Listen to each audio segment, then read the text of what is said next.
Muito bem, pessoal, a partir deste vídeo, vamos estudar a lei orgânica aqui do município de São José dos Ausentes. Vamos ver, então, as principais características dessa lei e, claro, como que ela pode ser cobrada na prova do nosso concurso.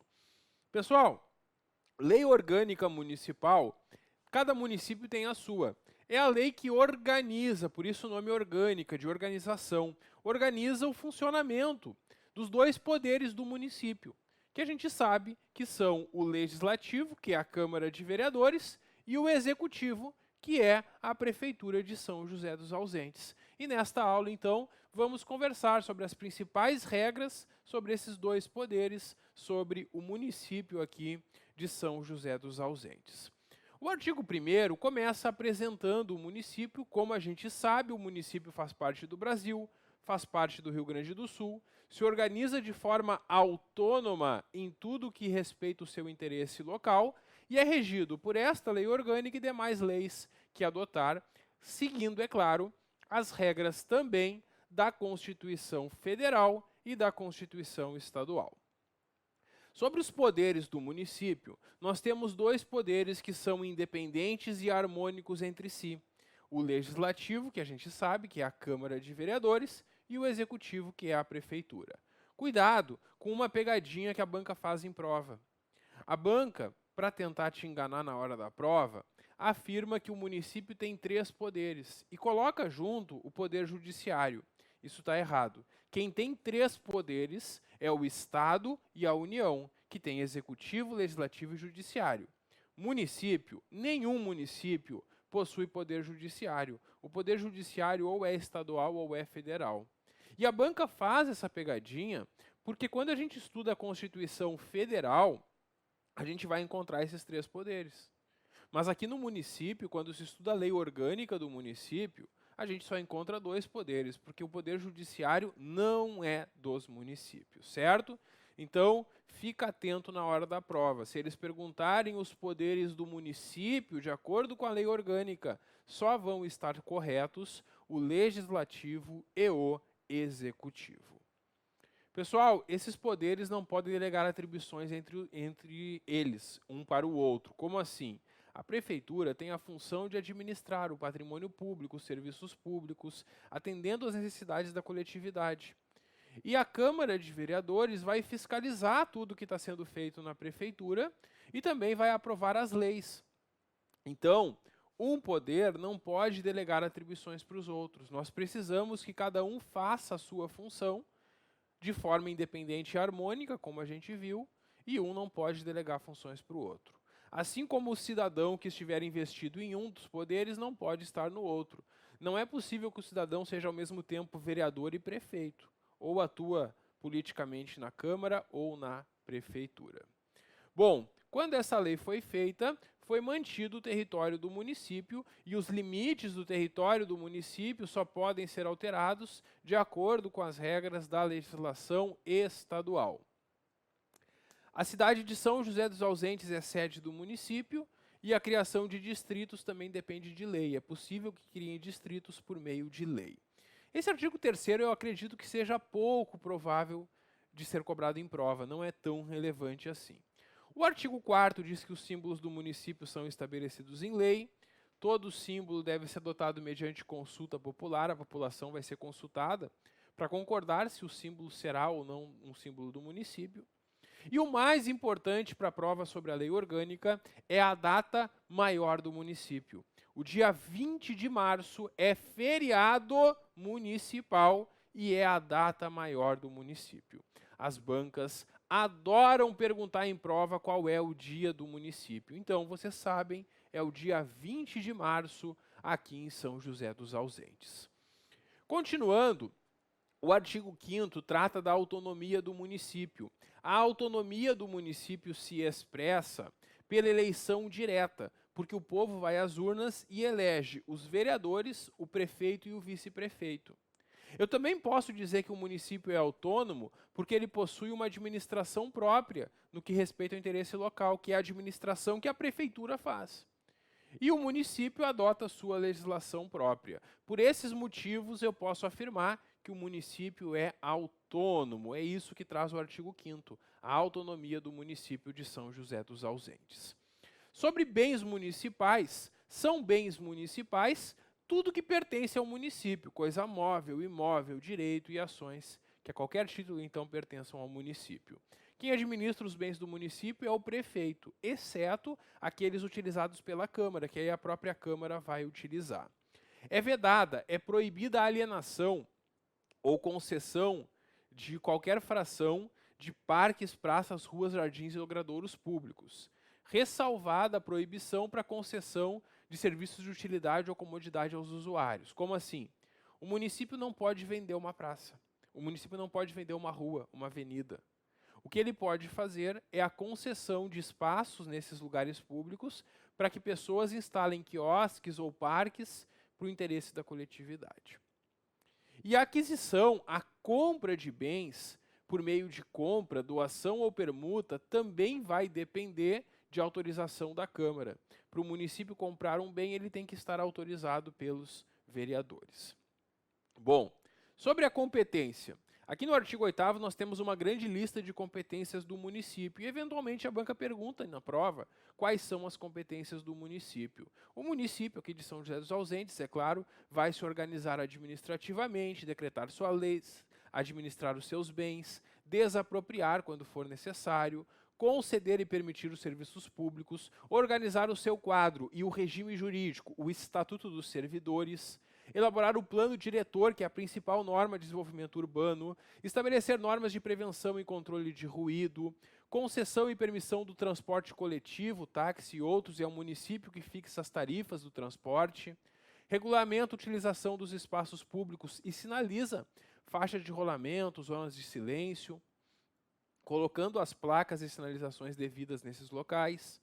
É o município que vai disciplinar o serviço de carga e descarga, fixando a tonelagem máxima permitida, estabelece servidões administrativas, funcionamento de elevadores, a questão da limpeza das ruas e remoção à coleta do lixo domiciliar, licencia também estabelecimentos, isso é muito importante. Para uma atividade funcionar no município, tem que ter um alvará da prefeitura, uma licença. Por que isso? Porque se eu quero explorar alguma atividade no município, eu vou demonstrar para a prefeitura, no meu pedido de licença, que eu atendo todos os requisitos para não colocar a saúde e segurança da população em risco, né?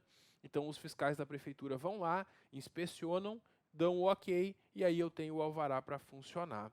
E quando uma atividade deixar de ser benéfica, se tornar prejudicial por algum motivo, a prefeitura pode também cassar esse alvará. A prefeitura, o município, vai fixar os feriados municipais, assim como o horário de funcionamento dos estabelecimentos, que hora abre, que hora fecha, em quais dias. Também o município cuida da questão que envolve funerária e cemitérios, interdita edificações que estejam em ruína ou causando um risco de acidentes, regulamenta a publicidade, colocação de cartazes, anúncios, emblemas e outros meios de publicidade. Também competições esportivas, apreensão e depósitos de mercadorias quando se descumprem regras previstas no Código de Posturas, por exemplo, é feita a apreensão, isso tudo é norma municipal. Também o município legisla sobre os serviços públicos, penalidades por infrações às suas leis e incentiva a educação da cultura regional em todos os níveis de ensino. Pessoal, essa grande lista do artigo 8º são várias competências do município que podem ser perguntadas. E é interessante que vocês saibam que no artigo 8º tem competências que são só do município. E no artigo 10, nós vamos encontrar competências concorrentes do município junto com o governo federal, com o estadual.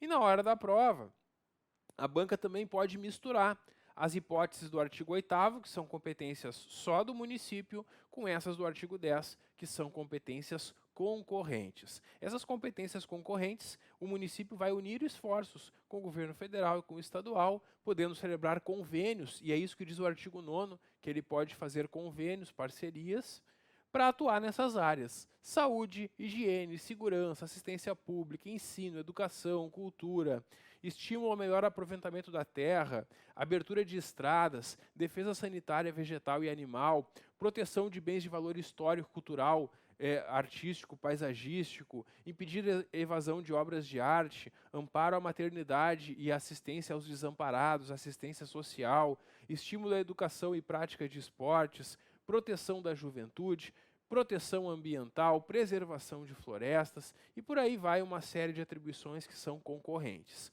Na hora da prova, é bem possível que a banca misture as do artigo 8º com as do artigo 10. Por isso é importante vocês saberem e memorizarem quais são as competências do município que a gente viu ali no artigo 8º. Pessoal, sobre tributos, o tributo é a principal fonte de receita do município. O município vai instituir o IPTU, as taxas, as contribuições. Então, os tributos são os previstos na Constituição Federal de competência do município, cuja instituição vai seguir as regras também da Constituição e da legislação federal. Esta lei orgânica não se preocupa muito com tributos, então a gente não precisa se preocupar com isso. O Código Tributário do município que vai definir quais são os tributos municipais. Bom, avançamos agora para o poder legislativo. Agora nós vamos começar a conversar sobre as regras de funcionamento da Câmara de Vereadores aqui do município de São José dos Ausentes. Primeira informação, a Câmara vai se reunir todos os anos, de primeiro dia útil do mês de março até 31 de dezembro. Percebam então que nos meses de janeiro e fevereiro não tem sessões da Câmara. A Câmara está em recesso em janeiro e fevereiro. Esse é o período normal de funcionamento da Câmara, portanto. Durante esse período normal, ela funciona no mínimo 2 vezes por mês. Quer dizer, todo mês vai ter no mínimo 2 sessões da Câmara. Pode ter mais, no mínimo 2. No primeiro ano do mandato, nós teremos uma reunião no dia 1º de janeiro, que é para posse. No dia 1º de janeiro, a Câmara se reúne para dar posse aos vereadores, prefeito e vice que foram eleitos naquela eleição para esse mandato que está iniciando de 4 anos. É possível também ocorrer a convocação extraordinária da Câmara. O que é convocação extraordinária da Câmara? É uma convocação extra para uma sessão adicional além daquelas normalmente marcadas. Então a Câmara vai ter ali os seus dias de reunião, a gente viu que são no mínimo 2 por mês, e se por algum motivo precisar chamar a Câmara para mais uma reunião no mês, ou até mesmo naqueles meses de recesso, é possível fazer uma convocação extra. A convocação extraordinária pode ser feita pelo prefeito, ou pelo presidente da Câmara de Vereadores, ou por 1/3 dos vereadores, ou pela comissão representativa. Comissão representativa é uma comissão de vereadores que fica numa espécie de sobreaviso, de plantão, no período de recesso. E aí, nos meses de janeiro e fevereiro, se algo for necessário, a comissão pode resolver ou convocar uma extraordinária chamando os vereadores de volta do recesso. Bom, quando é convocada uma extraordinária, vai ter uma pauta, vai ter a matéria que vai ser tratada, e a Câmara só pode deliberar sobre aquela matéria, ela não pode tratar de outros assuntos. Para reuniões extraordinárias, a convocação dos vereadores é pessoal e expressa. Pessoal, nós temos no artigo 17 que a Câmara funciona com a presença de, no mínimo, maioria absoluta dos seus membros. Então, vamos pegar um número aqui de 9 vereadores. A lei orgânica não traz a quantidade, mas a gente sabe que são 9 vereadores. Pessoal, pegando 9 vereadores, quantos vereadores correspondem à maioria absoluta? 5, que é mais da metade dos 9. Agora, para o nosso estudo, nós precisamos conhecer esses conceitos de maiorias que são utilizados aqui ao longo desta lei. O que é maioria simples, maioria absoluta e maioria de 2/3, também chamada de maioria qualificada? A maioria simples é mais da metade dos presentes. E, em regra, quando algo vai ser votado na Câmara, a maioria dos presentes vence. Então, por exemplo, são 9 vereadores. Hoje tem uma votação na Câmara e apenas 6 vereadores estão presentes. Quantos votos eu preciso para aprovar a matéria? Eu vou precisar de 4 votos, que é mais da metade dos presentes, a chamada maioria simples. Maioria absoluta é mais da metade do total de vereadores, presentes ou não.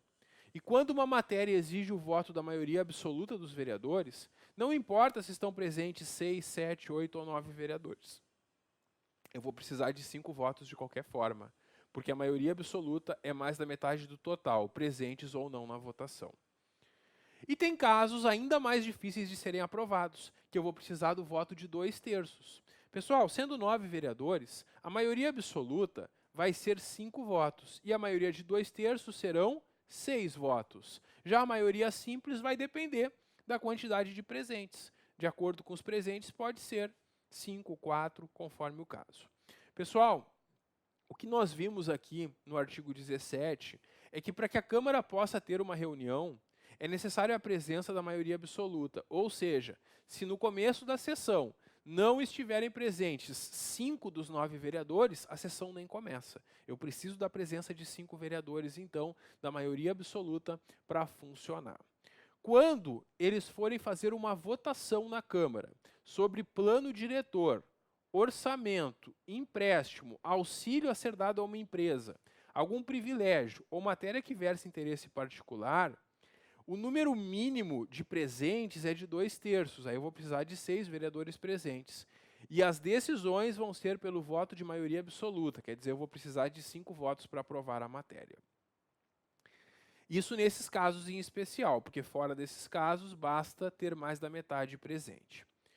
O presidente da Câmara coordena as sessões, então ele não vai votar sempre. Ele só vai votar quando houver empate, quando a matéria exigir um quórum qualificado ou nas votações secretas. Nesses casos, o presidente da Câmara vai votar.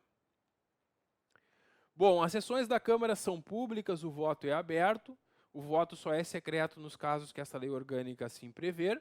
E o artigo 19 traz uma data que é muito cobrada em prova, que é o prazo que o prefeito tem todo ano para fazer a prestação de contas. Todo ano, o prefeito presta contas do ano anterior, e ele vai encaminhar isso ao Tribunal de Contas até o dia 31 de março do ano seguinte.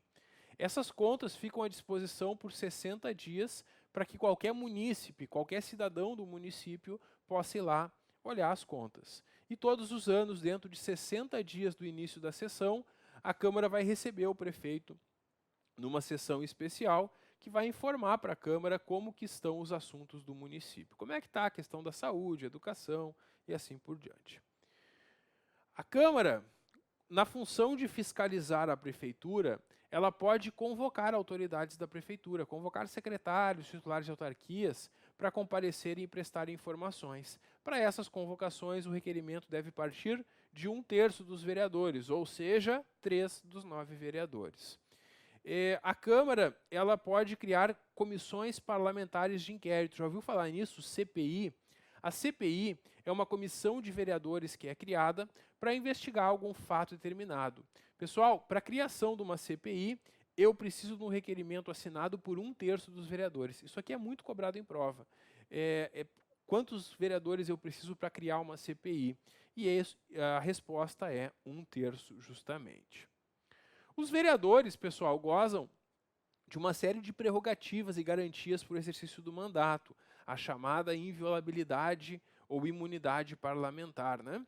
E por isso, eles também vão ter livre acesso a todos os órgãos da prefeitura, mesmo sem prévio aviso. Nessa função de representar o povo e fiscalizar, os vereadores então têm garantias e possuem livre acesso nas dependências da prefeitura. O artigo 25 traz situações que o vereador está sujeito à perda do mandato, e isso é bastante perguntado em prova. Perde o mandato o vereador que violar algumas das incompatibilidades previstas na Constituição Federal. Também perde o mandato o vereador que se utilizar do mandato para praticar um ato de corrupção, de improbidade administrativa ou um ato atentatório às instituições vigentes. Também está sujeito à perda do mandato o vereador que quebra o decoro parlamentar, aquele que procede de modo incompatível com a dignidade da Câmara ou falta com o decoro na sua conduta pública. Também por faltas, o vereador que faltar 1/10 das sessões ordinárias ou extraordinárias, salvo justificado, é claro, também está sujeito à perda do mandato. Assim como aquele vereador que fixar domicílio eleitoral fora do município, que perder ou tiver suspensos os seus direitos políticos, quando a justiça eleitoral decretar, quando sofrer uma condenação criminal em uma sentença transitada em julgado. Uma sentença transitada em julgado é uma sentença definitiva, da qual não cabe mais recurso. E ainda que tiver ou vier a fixar residência fora do município. Também, nesse caso, está sujeito à perda do mandato. Bom, nós vimos aqui, então, 9 situações que os vereadores perdem o mandato. E tem uma situação que ele não perde. E é comum que a prova misture as situações que ele perde o mandato com essa que ele não perde. Sabe quando que o vereador não perde o mandato? Está aqui no artigo 26. O vereador que é investido no cargo de secretário municipal ou diretoria equivalente. É muito comum que isso aconteça. O prefeito eleito convida um dos vereadores eleitos para a função de secretário. Se esse vereador aceita a função de secretário, ele vai desempenhar a função e vai se licenciar da Câmara, mas ele não perde o mandato. Um suplente vai ficar no lugar dele na Câmara enquanto ele estiver como secretário municipal. Se ele não quiser mais ser secretário municipal, ele deixa a prefeitura e volta para a Câmara, para o seu mandato, porque ele não perde o mandato nesse caso. Bom, nós temos também que nos casos de legítimo impedimento e vaga por morte ou renúncia, o vereador é substituído por um suplente. Quando a gente elege os vereadores, aqueles que ficam logo a seguir na classificação de votos são os suplentes. E se os titulares estiverem ausentes ou renunciarem, esses suplentes são chamados para assumir o mandato. Então é isso que nós temos aí nessa parte que fala sobre os suplentes. Pessoal, o próximo assunto são atribuições da Câmara, e isso também é bastante cobrado em prova. O artigo 29 traz uma lista de atribuições da Câmara que passam pela sanção do prefeito. Essas são matérias que a Câmara vai discutir e votar projetos de lei, e depois que ela aprova o projeto de lei, ela encaminha para o prefeito, que pode sancionar se concorda ou vetar se não concorda. Isso nas matérias do artigo 29. Por outro lado, no artigo 30, nós temos uma outra lista de competências também da Câmara, mas essas são competências exclusivas. Qual é a diferença do artigo 29 para o artigo 30? As competências aqui do artigo 30 são competências exclusivas da Câmara, que cabem somente a ela, que não vão passar pelo prefeito. A Câmara vai decidir esses assuntos e ponto final. O prefeito não se mete nessas decisões da Câmara. E qual é a grande dica que nós temos, então, para saber diferenciar? Porque na hora da prova, a banca vai misturar o artigo 29 com o artigo 30 e vai te perguntar quais são competências que passam pela sanção ou quais são competências exclusivas. Como que eu consigo diferenciar elas? Tem uma lógica. As competências exclusivas, ou a Câmara está cuidando do seu funcionamento interno, ou ela está fiscalizando a prefeitura, e por isso o prefeito não pode intervir nessas decisões. Já nas matérias que passam pela sanção do prefeito, são as matérias envolvendo as principais regras sobre a administração do município. Tributos, bens do município, servidores da prefeitura, criação de secretarias, transferência da sede do município, empréstimos, normas orçamentárias, os cargos na prefeitura, cancelamento da dívida ativa. Esses assuntos todos passam pela sanção do prefeito. E os que não passam, como eu falei para vocês, são esses assuntos que a Câmara de Vereadores está cuidando do seu funcionamento interno. Por exemplo, quando ela elege a sua mesa, os vereadores entre si elegem presidente, vice, secretário, e o prefeito não se mete nisso. A Câmara elabora o seu regimento interno, com as suas regras de funcionamento, e o prefeito também não se mete nisso. E também vai dispor sobre sua organização e polícia. A Câmara vai dispor sobre a criação dos cargos no seu quadro de pessoal, porque os cargos criados na prefeitura passam pelo prefeito. Cargos criados na Câmara não passam pelo prefeito, competência exclusiva. Também emendar a lei orgânica, a gente vai ver ainda hoje como que funciona para mudar esta lei orgânica. E é interessante isso porque os projetos de lei, em geral, o prefeito sanciona ou veta. Emenda a lei orgânica, não. Ela é competência exclusiva da Câmara, a própria mesa da Câmara que vai promulgar após aprovada. Então vejam que aqui nós temos questões de funcionamento interno. E agora nós passamos a ter algumas questões de fiscalização da Câmara sobre a prefeitura. Representar para intervenção no município, autorizar convênios e contratos, fiscalização financeira e julgar as contas do prefeito, sustar, suspender, tirar o efeito de atos normativos do prefeito, do Poder Executivo, que vão além do seu poder regulamentar, que exorbitam o seu poder, fixar a remuneração dos membros da Câmara, do prefeito e do vice, autorizar o prefeito a se afastar do município. Sempre que o prefeito for ficar mais de 5 dias úteis fora do município, ele deve pedir autorização aqui para a Câmara. A Câmara, nessa função de fiscalizar, também pode convocar secretários, como a gente viu. Mudar a sua sede, vejam, mudar a sede do município passa pelo prefeito. Mudar a sede da Câmara não passa, porque isso está dentro da independência e autonomia da Câmara. Dar posse ao prefeito, bem como declarar extinto o seu mandato, conceder licença ao prefeito, criar CPI, aquela CPI que a gente viu que é criada mediante requerimento de 1/3 dos vereadores, propor ao prefeito a execução de qualquer obra ou medida que interesse à coletividade ou ao serviço público, fixar o número de vereadores para a legislatura para o mandato seguinte, antes da inscrição de candidaturas, autorizar referendo e convocar plebiscito, receber a renúncia de um vereador, declarar a perda de mandato do vereador pelo voto de maioria absoluta, autorizar pelo voto de 2/3 que seja instaurado um processo contra o prefeito, um processo de impeachment, e ainda apreciar veto do executivo, que a gente também vai estudar que quando o prefeito veta, a Câmara pode apreciar e derrubar esse veto. A gente já vai estudar isso também aqui no processo legislativo. Então é isso, pessoal. Essas são as competências exclusivas da Câmara. Vocês precisam memorizar e diferenciar quais que passam pela sanção e quais são exclusivas. Continuando, pessoal, nós temos aqui a comissão representativa. Eu já falei com vocês sobre ela hoje, lembram? A comissão representativa é aquela comissão de vereadores que atua durante o período de recesso da Câmara. Ali nos meses de janeiro e fevereiro, que não tem sessão da Câmara, essa comissão vai funcionar. E cabe a ela zelar pelas prerrogativas do Poder Legislativo, pela observância da lei orgânica, autorizar o prefeito a se afastar do município ou estado por mais de 5 dias úteis, porque se é durante o ano, esse pedido é feito para a Câmara. Se é no mês de janeiro e fevereiro que a Câmara não está se reunindo, o prefeito pede para a comissão representativa. A comissão, que também vai convocar extraordinariamente a Câmara, se achar necessário, chama os vereadores de volta do recesso, e também tomar medidas urgentes de competência da Câmara.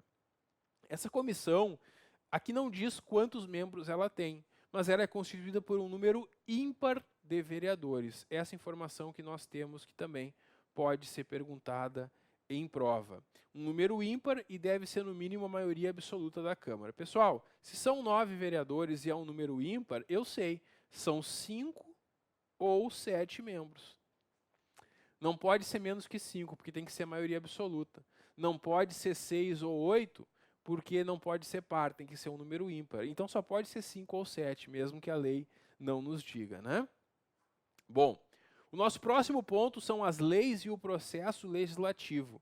E isso eu vou deixar para o nosso próximo vídeo, porque aí nós vamos ver todo o processo legislativo no próximo vídeo, como que funciona, toda a questão de elaboração e discussão das leis aqui na Câmara Municipal de São José dos Ausentes. Dá um clique que eu já volto. Até logo.